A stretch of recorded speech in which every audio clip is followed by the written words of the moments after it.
اعوذ باللہ السمیع العلیم من الشیطان اللعین الرجیم بسم اللہ الرحمن الرحیم فصل سادس الحال لفظ يدل على بيان هيئة الفاعل أو المفعول به أو كليهما نحو جاءني زيد راكبا وضربت زيدا مشدودا ولقيت أمرا راكبين وقد يكون الفاعل معنويا نحو زيد في الدار قائما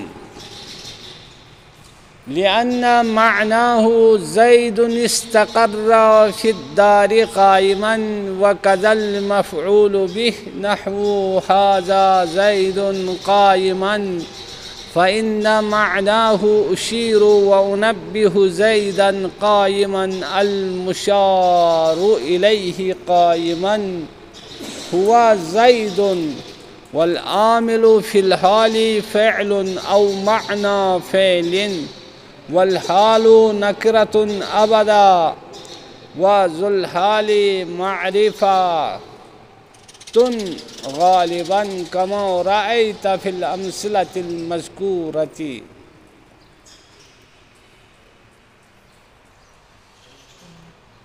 فإن كان ذو الحال نكرة يجب تقديم الحال عليه نحو جاءني راكبا رجل لئلا يلتبس بالصفة في حالة النصب في مثل قولك رأيت رجلا راكبا.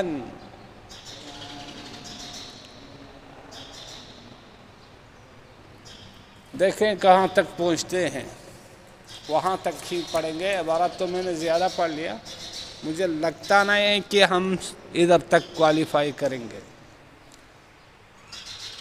چھٹی فصل منصوبات ہمارے ٹاپک ہے، تو منصوبات میں سے چھٹے نمبر پہ حال. فرماتے ہیں الحال لفظ يدل على بیان ہیئت الفاعل. حال ایک ایسا لفظ ہے جو دلالت کرتا ہے کس پر؟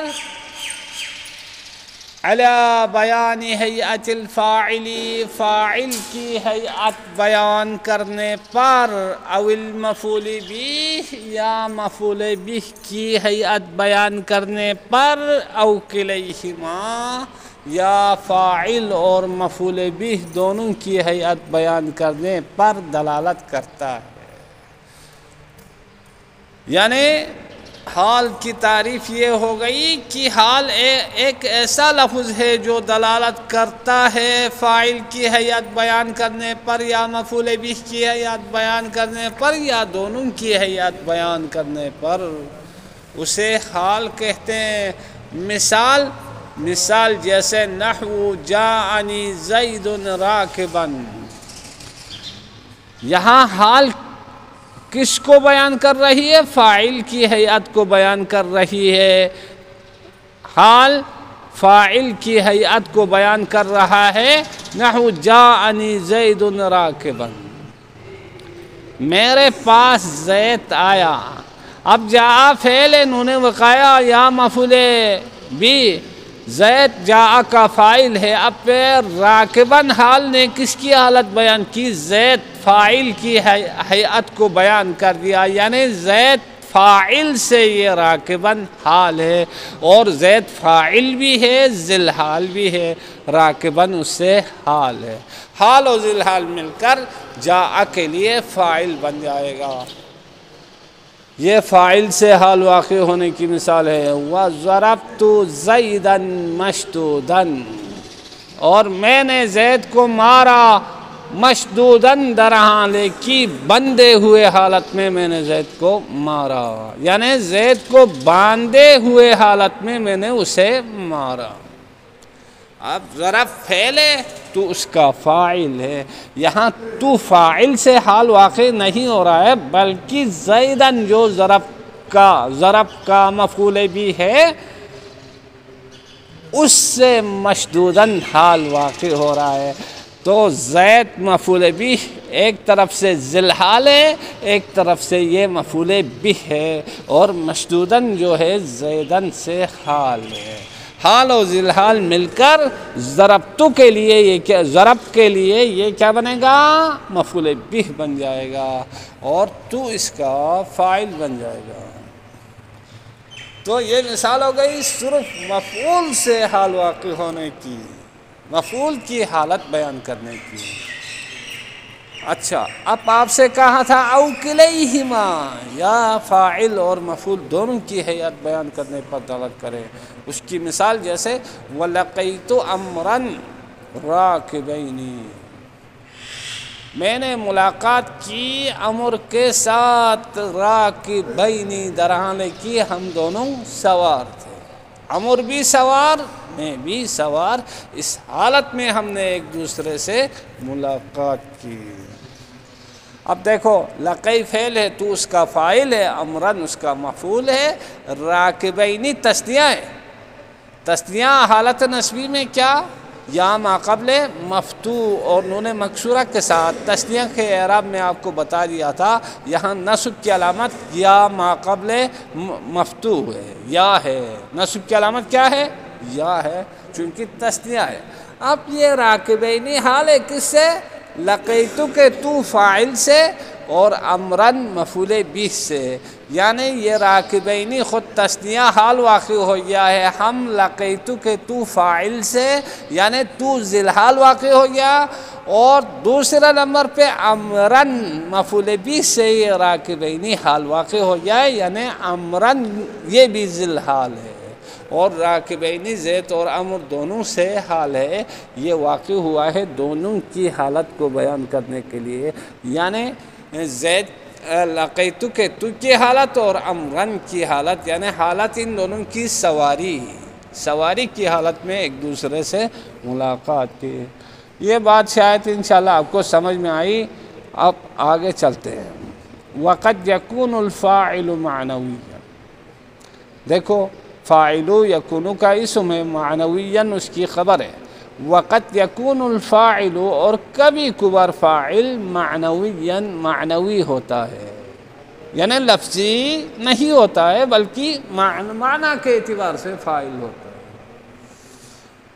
کیسے، جیسے نحو زید فی الدار قائما، زید گھر میں مستقر ہے، قائماً درحالے کی کھڑے، درحالے کی کھڑے۔ اچھا، اب یہ فعل کا فاعل یہاں کیا ہے، معنوی۔ دیکھنے میں زید تو مبتدا لگ رہا ہے اور فی الدار اس کی خبر، لیکن حقیقت میں کیا ہے، یہ زید مبتدا ہے، لیکن فی الداری کا متعلق ایک استقرہ ہے، اس استقرہ کے اندر ضمیر زید کی طرف جا رہی ہے، وہ استقرہ کا فاعل ہے، اور قائماً اسی فاعل معنوی سے حال ہے۔ اچھا، لِأَنَّ مَعْنَاهُ زَيْدٌ اسْتَقَرَّ فِي الدَّارِ قَائِمًا، اس لیے کہ زید فی الدار قائماً کا معنی کیا ہے، زید استقر فی الدار قائماً، زید مستقر ہے، ثابت ہے گھر میں، قائماً درحالے کی قیام کی حالت میں۔ سمجھ میں آئی بات؟ اچھا، تو یہ زید جو ہے فاعل ہے حقیقت میں، لیکن یہ فاعل معنوی ہے، یعنی کوئی فعل بیل آپ کو ظاہراً نظر نہیں آ رہا ہے تاکہ اس کو فاعل قرار دے دیں، لیکن حقیقت میں اگر دیکھا جائے تو فی الداری یہ متعلق استقرہ ہو جائے گا، استقرہ کے اندر ایک ضمیر ہے وہ زید کی طرف جا رہی ہے، تو حقیقت میں معنی کے اعتبار سے دیکھا جائے تو کیا ہے، استقرہ کے اندر ایک ضمیر ہے وہ جا رہی ہے زید کی طرف، اور وہ اس کے لیے فاعل ہے۔ اچھا، تو اس مثال میں کیا ہوگا، اس مثال میں زید مبتدا فی جار داری مجرور، جار مجرور متعلق استقرہ ہو جائے گا، پھر یہ استقرہ فعل اندر ضمیر اس کے لیے فاعل، وہ جا رہا ہے زید مبتدا کی طرف، قائمن یہ حال ہے استقرہ کے اندر جو ضمیر ہے فاعل سے جو کہ زید کی طرف لوٹ رہی ہے۔ لأن معناہ زید استقر فی الدار قائما، آپ کو پتہ ہے یہ معناہ انا کے لیے اسم ہے، زید اس کی خبر ہے، زید استقر فی الدار قائما یہ اس کی خبر ہے، ٹھیک ہے۔ استقرہ فعل، اچھا فی الدار استقرہ کے اندر ضمیر اس کے لیے فاعل، فی الدار جار مجرور متعلق استقرہ قائما یہ حال ہے کس سے؟ استقرہ کے اندر ضمیر سے۔ اچھا وَقَذَا مفعول بھی، اسی طرح مفعول بھی معنوی ہو سکتا ہے، لفظاً آپ کو نظر نہیں آئے گا، جس طرح فاعل آپ کو لفظاً نظر نہیں آیا معناً آیا، اسی طرح مفعول بھی معنوی ہوتا ہے، اس مفعول بھی معنوی سے حال واقع ہوتا ہے۔ نحو ھذا زید قائما، ہاں یہ زید تھے قائمن در حال کی کھڑے ہیں، یہاں قائمن حال ہے کس سے؟ مفعول بھی معنوی سے۔ مفعول بھی معنوی کیا ہے؟ وہی زیدن ہے، زیدن ہے، ہاں جو معنن سمجھ میں آ رہا ہے اس زیدن سے حال ہے۔ اچھا تو ھذا زیدن یہ زید تھے قائمن در حال کی کھڑا ہے، کیا مطلب؟ فَإِنَّ مَعْنَاهُ، پس اس سے مثال کا معنی ھذا زیدن کا معنی کیا ہے؟ ہائے تنبیہ سے مراد، ہا سے مراد اشیرو ہے، نہیں ہا سے زا سے مراد اشیرو اور ہا سے مراد انبہو ہے۔ اصل میں انبہو پہلے لاتے تو اچھا ہوتا، ہاں ہا سے مراد کیا ہے؟ انبہو، زا سے مراد کیا ہے؟ اشیرو ہے، یعنی ھذا کا معنی یہ ہے کہ ہا کا معنی انبہو اور زا کا معنی اشیرو ہے، ہاں یعنی انبہو و اشیرو، میں تنبیہ کرتا ہوں اور میں اشارہ کرتا ہوں، ہاں زیدن قائما، زید کو اشارہ کرتا ہوں، زید کو تنبیہ کرتا ہوں، قائمن در حال کی زید کیا ہے؟ کھڑا ہے۔ سمجھ میں آئی بات؟ تو آپ کو بتا دیا ھذا زید قائمن، اس کا معنی کیا ہے؟ اس کا معنی یہ ہے کہ اشیر و انبہ، میں اشارہ کرتا ہوں، میں تنبیہ کرتا ہوں کہ زید در حال کی کھڑے ہیں۔ المشاری الیہ قائم، المشاری الیہ قائمن، اور اس کے مشار الیہ ھذا، ھذا اسماء اشارہ کے مشار الیہ کیا ہے؟ قائمن ہوا زیدن ہے، قائمن ہوا زیدن یہ مشار الیہ، سمجھ میں آئی بات؟ ہاں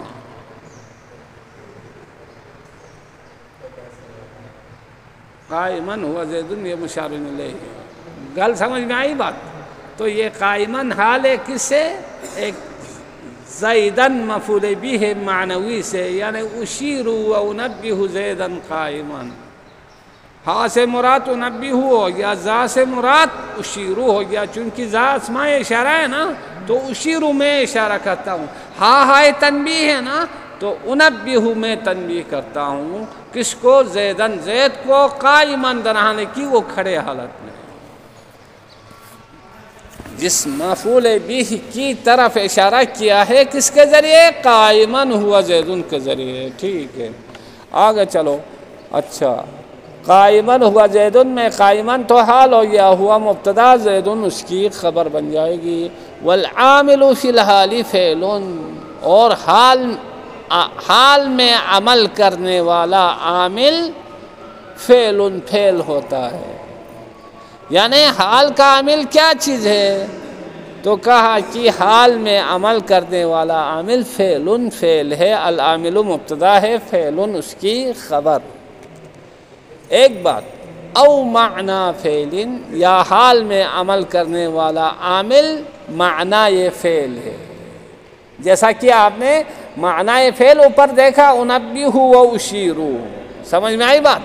تو یہ قائمن پہ عمل کرنے والے کون ہیں؟ ایک تو انبیہ ہے یا اشیرو ہے، اوپر جہاں فاعل معنوی ہے اس میں استقرہ ہے، سمجھ میں آئی بات؟ اچھا، اب آپ کو ایک فارمولہ دے رہے ہیں.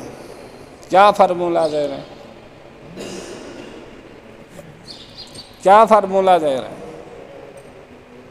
فارمولہ یہ دے رہے ہیں، شاباش، یعنی عامل لفظاً فعل ہونے کی مثال جیسے جانی زیدن راکبن ہو گیا. عامل کیا ہے؟ معنی فعل ہونے کی صورت میں ھذا قائمن ہو گیا، سمجھ میں آئی بات؟ ھذا زیدن قائمن، اور کیا کہتے ہیں؟ زیدن فی الدار قائمن، اس طرح کی مثالیں ہو جائے گی. اب آگے چلو، جو فارمولہ آپ کو دے رہا ہے، والحال نکرۃ ابدا، حال ہمیشہ نکرہ ہوتا ہے. حال مبتدا، نکرہ اس کی خبر ہے. وذو الحال معرفۃ غالباً، اور ذو الحال یعنی صاحب حال، ذو الحال یعنی صاحب حال، معرفۃ غالباً یہ اکثر معرفہ ہوتا ہے. اچھا، کما رأیت، جیسا کہ آپ نے دیکھ لیا، فی الامثلۃ ان مثالوں میں، المذکورۃ جن مثالوں کو ذکر کیا گیا ہے. یہ امثلہ ہے یا امثلہ ہے؟ امثلہ ہے. کیوں؟ اس لیے کہ یہ جمع قلہ ہے. کس وزن پہ؟ افعلہ کے وزن پہ جمع قلہ ہے. ٹھیک ہے. المذکورۃ یہ امثلہ کے لیے صفت ہے، اس میں مفعول کا صیغہ، اور مفرد مؤنث سے اس میں مفعول ہے، چونکہ امثلہ مؤنث ہے، جمع. ہاں، فَإِنْ كَانَ ذُو الْحَالِ نَكْرَةً، پس اگر ذو الحال نکرہ ہو تو یجب تقدیم الحال علیہ، اس پر حال کا مقدم کرنا واجب ہے. اس پر حال کا مقدم کرنا واجب ہے. یہ یجب فعل ہے، تقدیم مضاف، حال مضاف الیہ، مضاف الیہ مل کر یہ کیا بنے گا؟ یہ فاعل یجب بنے گا. ٹھیک ہے. نحو جاءنی راکبا رجل، میرے پاس آدمی آیا، راکباً در حال کی سواری حالت میں. اب جاء فعل نون وقایہ یا مفعول بھی، راکباً حال مقدم ہے، رجل فاعل جانی اور ذی الحال مؤخر ہے. تو یہاں کیا ہے؟ ذی الحال رجل نکرہ ہے، لہذا حال کو مقدم کر دیا. کیوں لالا؟ لئلا یلتبس بالصفۃ فی حالۃ النصب. ہاں، ابھی تو کوئی مسئلہ نہیں ہے اس مثال میں، چونکہ فاعل کیا ہے؟ مرفوع ہے، حال کیا ہے؟ منصوب ہے. لیکن اگر کہیں عامل کیا ہے؟ عمل کریں کسی یعنی مفعول پر، اور اس مفعول سے حال واقع ہو رہا ہو، تو اس صورت میں حال بھی منصوب ہوگا، مفعول بھی منصوب ہوگا، اور نکرہ ہونے کی صورت میں پتہ نہیں چلے گا آیا یہ حال و ذی الحال ہے یا صفت اور موصوف ہے. کہاں؟ حالت نسبی میں. ایسے اشتباہ نہیں ہے، صرف حالت نسبی میں اشتباہ ہوتا ہے. اس اشتباہ سے بچانے کے لیے ابھی جو ہے رجل مرفوع ہے، اس کے باوجود حال کو مقدم کر دیا تاکہ وہاں جا کے یہ اشتباہ پیش نہ آ جائیں حالت نسبی میں. سمجھ میں آئی بات؟ کیوں حال کو مقدم کرنا واجب ہے ذی الحال پر؟ علیہ کی ضمیر ذی الحال پر. لئلا تلتبس بالصفۃ، تاکہ حال مشتبہ نہ ہو جائیں بالصفۃ، صفت کے ساتھ، فی حالت النصب، حالت نسبی میں، فی مثل قولک، آپ کے اس جیسے قول میں. کس جیسے قول میں؟ اس جیسے رأیت رجلا راکبا. ان جیسے مثالوں میں اشتباہ نہ ہو جائے. کیسے؟ اب دیکھو، رأیت فعل و فاعل ہو گیا، رجلا موصوف، راکبا اس کی صفت. یہ بھی ہو سکتا ہے رأیت فعل و فاعل، رجلا مفعول بھی، ذی الحال، راکبا اس سے حال. ہو سکتا ہے نا، اشتباہ کا خطرہ ہے، لہٰذا حالت نسبی میں اشتباہ کا خطرہ ہے، اس لیے جب بھی ذی الحال نکرہ ہو تو حال کا اس پر مقدم کرنا واجب ہے تاکہ اشتباہ نہ ہو جائے۔ اس لیے کہ صفت موصوف میں صفت کو موصوف پر مقدم کرنا جائز نہیں ہے۔ سمجھ میں آئی بات؟ جب پہ ایک نکرے کو دوسرے نکرے پہ مقدم دیکھیں گے تو پتہ چلے گا یہ صفت موصوف تو نہیں ہے۔ کیوں؟ اس لیے کہ صفت اپنے موصوف پر کبھی مقدم نہیں ہو سکتا ہے، اس کا مطلب یہ مقدم ہو رہا ہے تو حال اور ذی الحال ہوگا، مقدم کریں گے تو یہ اشتباہ سے بچیں گے۔ سمجھ میں آئی بات؟ اچھا، رأیتو فعل و فاعل، رجلاً کیا ہے؟ مفعول بھی، راکباً اس سے حال، لیکن یہاں صفت کا اشتباہ بھی ہو جاتا ہے، اس لیے کہنا پڑے گا رأیت راکباً رجلاً۔ وقد تکون الحال جملۃ خبریۃ، اور کبھی کبھار حال جملہ خبریہ ہوتا ہے، نحو جاءنی زید وغلامہ راکب، میرے پاس آیا کون؟ زید، وغلامہ راکب، در حالے کہ اس کا غلام کیا ہے؟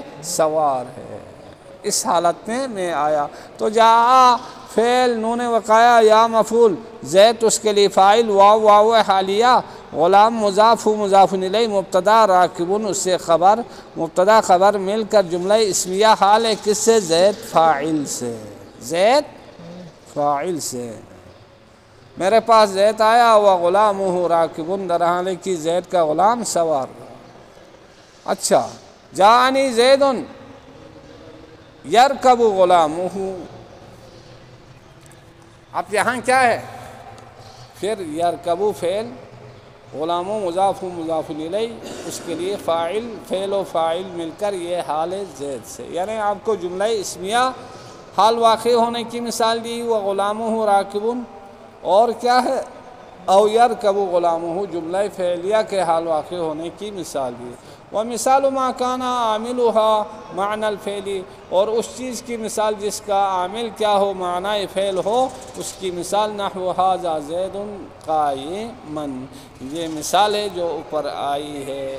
فإن قائما معناه انبه اشیر، ادھر ترتیب کے ساتھ آئے، ھذا زید قائما، اس کا معنی انبیہ، میں تنبیہ کرتا ہوں، واشیر، اور میں اشارہ کرتا ہوں۔ سمجھ میں آئی بات؟ ہاں، انبیہ ہے اور اشیر ہے، یہ معنی مبتدا کے لیے خبر ہے۔ اچھا، وقد یحذف العامل لقیام قرینۃ، اور کبھی کبھار حال کے عامل کو حذف کیا جاتا ہے لقیام قرینۃ، قرینہ کے ہوتے وقت، قرینہ کے موجود ہوتے وقت۔ سمجھ میں آئی بات؟ کما تقول، جیسا کہ آپ کہیں گے، للمسافری، آنے والے مسافر کو کہیں گے، سالماً غانماً، ہاں، در حالے کی تو سلامتی کے ساتھ، ہاں، اور در حالے کی مال غنیمت لے کر واپس آ جاؤ گے۔ سمجھ میں آئی بات؟ ہاں، اے ترجعو سالماً غانماً، تو یہاں کیا ہے؟ سالماً، یہ حال ہے، کس سے؟ ترجعو کے اندر ضمیر انت سے، اس کے سالماً کے عامل فعل کو، ترجعو کو یہاں سے حذف کر دیا گیا ہے چونکہ قرینہ موجود ہے۔ ہاں، قرینہ کس طرح موجود ہے؟ ہاں، سالم کب ہوگا؟ غنیمت والا کب ہوگا؟ جب سلامتی کے ساتھ واپس لوٹے گا تو وہ غنیمت بھی لے کے آئے گا، وہ سلامتی کے ساتھ بھی آ جائے گا۔ سمجھ میں آئی بات؟ تو یہ سالماً حال ہے، کس سے؟ ترجعو کے اندر ضمیر سے۔ اچھا، این تفسیر کر دیا، ترجعو